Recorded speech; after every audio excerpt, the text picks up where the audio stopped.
Assalamualaikum warahmatullahi wabarakatuh. Selamat pagi teman-teman semuanya. Kembali lagi di channelnya Bu Wenti. Kali ini Bu Wenti akan sharing terkait dengan pertanyaan beberapa pertanyaan yang ditanyakan kepada Bu Wenti, yaitu terkait dengan awal mula. Gimana awal mulanya Bu Wenti itu nge-YouTube. Nah, begini ya teman-teman, ini kan Bu Wenti kontennya kan bukan terkait bagaimana kita nge-YouTube, tips nge-YouTube itu gimana, tidak ya.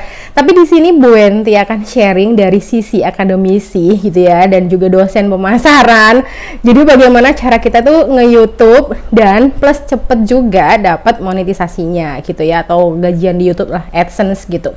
Jadi teman-teman, awalnya pertama kali Bu Wenti nge-YouTube itu adalah ketika di tahun 2020, yaitu terkait dengan waktu itu ada corona ya. Kalau nggak salah bulan Juni, mungkin Juni tahun 2020 Bu Wenti udah mulai upload YouTube di terkait mata kuliahnya Bu Wenti. Awalnya adalah untuk membantu sistem ataupun metode ngajarnya Bu Wenti sebagai seorang dosen. Jadi kalau umumnya dulu teman-teman yang alumni udah yang nggak pernah tahu bagaimana kelas online gitu ya, yang tahu kelasnya Bu Wenti dulu pas kelasnya Bu Wenti, kalau di kelas itu kan selalu presentasi gitu kan. Jadi kalau umumnya presentasi di online daring itu agak gimana gitu kan ya. Yang pertama udah buang-buang kuota, yang kedua itu kurang maksimal juga. Jadi akhirnya Bu Wenti cari cara bagaimana cara mengajar biar sama-sama nyaman. Bu Wentinya juga nyaman, mahasiswa juga nyaman. Ingat, sama-sama nyaman ya, Bu Wenti nyaman, mahasiswa nyaman.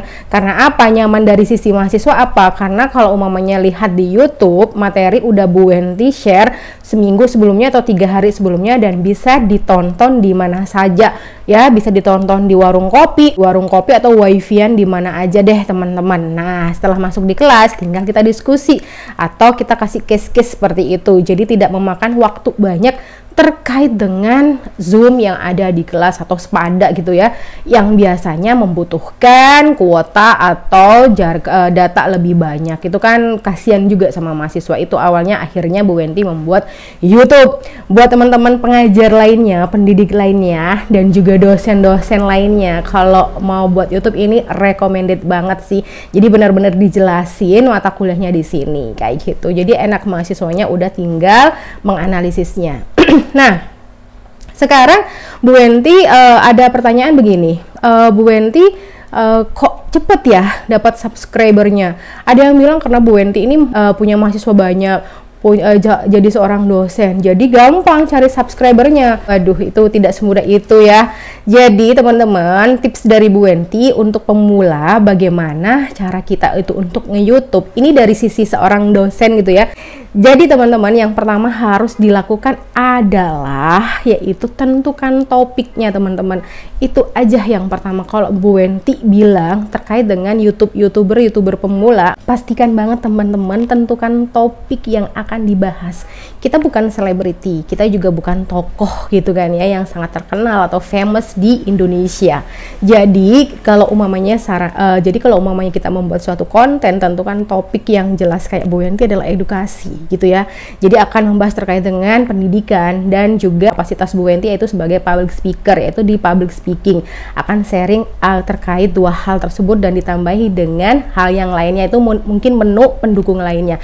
Tapi yang jelas adalah topiknya adalah tentang pendidikan, terutama adalah skripsi. Itu jelas ya. Jadi nge-branding dulu yang namanya konten kita. Jadi nggak kemana-mana. Kok nggak nge-vlog daily vlognya sih Bu Wen? Ya siapa aku gitu kan ya. Siapa Bu Wen gitu kan.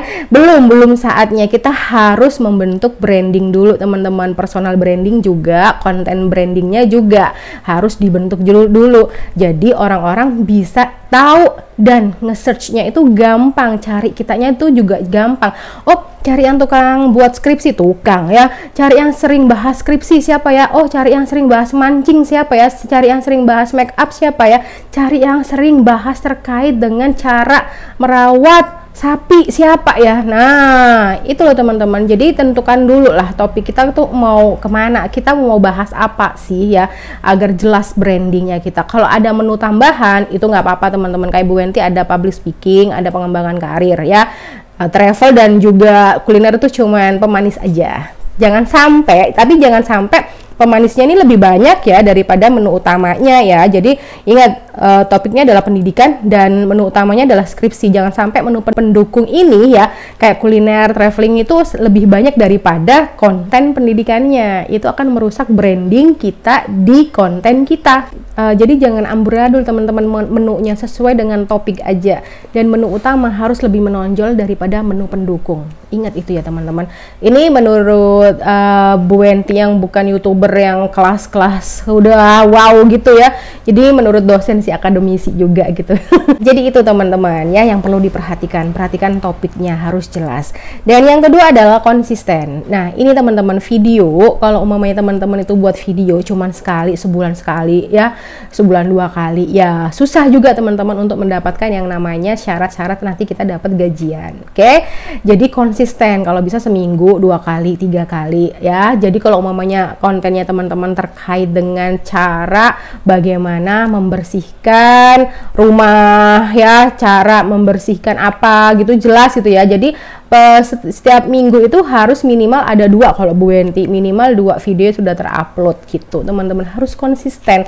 Kalau ada yang nonton masih sedikit nggak apa-apa, itu masih sekarang ya, jadi konsisten dulu ya, istiqomah ya, waduh, istiqomah dulu teman-teman. Jadi biar nanti terbentuk brandingnya juga. Kalau cuman sebulan 2 kali orang-orang kan juga lupa gitu kan ya, tapi kalau main seminggu 3 kali, orang-orang kalau umpamanya udah disadarkan, awareness gitu ya, udah aware, kalau ada yang namanya konten kita, insya Allah di subscribe sih begitu. Itu yang kedua ya, konsisten. Yang ketiga belajar bicara di depan kamera pastinya. Jadi teman-teman, buat Bu Wenti gini, teman-teman dosen yang lainnya itu buat saya tuh udah pinter-pinter banget loh ya. Nggak ada sih menurut saya tim pengajar itu yang nggak wow, semuanya tuh wow. Semua teman-teman dosen Bu Wenti itu wow banget lah cara mengajarnya, dan luar biasa. Cuman kan kadang ada yang belum bisa ataupun mampu, malu gitu kan. Biasanya bicara di depan kamera, ya itu susah juga teman-teman. Jadi harus percaya diri dan belajar bicara di depan kamera. Orang pengetahuannya banyak tapi belum tentu bisa menyampaikan. Itu yang susah juga ya teman-teman. Jadi eman-eman aja. Jadi belajar bicara atau public speaking, bicara di depan umum. Bagaimana kita bisa percaya diri berbicara dan tidak belepotan ngomong di depan umum. Kalaupun teman-teman belepotan nggak apa-apa ya, itu belajar, kan bisa diedit juga ya teman-teman. Kalau diedit jadi lucu-lucuan juga oke, juga lucu lah kayak gitu. Jadi jangan takut kalau ngomongnya masih belum lancar, dicoba dulu terus menerus ya. Jadi konsisten untuk upload video, belajar bicara ya. Yang selanjutnya adalah ini ya, terkait dengan alat ya, kamera dan mic. Kamera sebenarnya mau HP seperti apapun, yang penting teman-teman pencahayaannya bagus lah. Kalau ada yang namanya lighting seperti ring light kayak gitu ya nggak apa-apa, tapi kalau nggak ada ya pakai cahaya ilahi aja ya, cahaya matahari di jendela itu bagus biasanya teman-teman ya. Jangan karena nggak punya HP yang bagus nggak mau ya, waduh susah nanti. Mic itu nggak perlu terlalu yang mahal-mahal, ada 10 ribuan, 15 ribuan, biar nggak noise dikit lah, biar enak dikit lah gitu ya.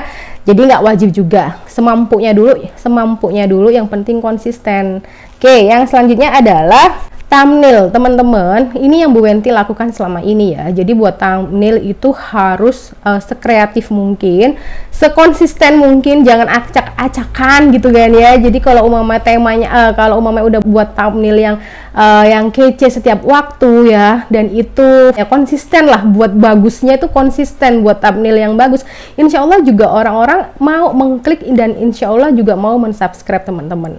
Itu ya teman-teman yang bisa Bu Wenti sampaikan.